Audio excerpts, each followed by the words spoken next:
তো হ্যালো বন্ধুরা, আজকে আমি আবার বিকেলে ঘুরতে চলে এসেছি একটা বৌদিদের বাড়িতে। সে দিয়েছে আমাদের দিকে ঝুড়ি ভাজা, তাই এখানে আমি আর পিসিমণি এই ঝুড়ি ভাজাটাকে খাচ্ছিলাম। ঝুড়ি ভাজাটা মোটামুটি ছিল, একটু সেতিয়ে গিয়েছিল কারণ এখন বর্ষাকাল চলছে, বৃষ্টির কারণে একটু সেতনা সেতনা ভাব ছিল। তারপরে আমি এই বৌদিদের বাগানটা দেখছিলাম। বৌদি কত সুন্দর সুন্দর গাছ লাগিয়েছে, বিশেষ করে এই গোলাপগুলো দেখতে কত সুন্দর লাগছে।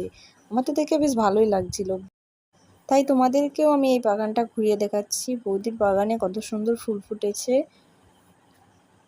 দেখো। ওই একটা অরেঞ্জ কালারের একটা জবা, অরেঞ্জ কালারের জবা ফুলটা, আর এটা হচ্ছে পিঙ্ক কালারের গোলাপ। আরও পাশাপাশি ফুলের গাছ রয়েছে। আর একটা বাগানে আমি ফুলের গাছটা দেখতে পেলাম, কিন্তু এই ফুলটার নামটা আমার ঠিক জানা নেই, জানলে অবশ্যই কমেন্টে জানাবে।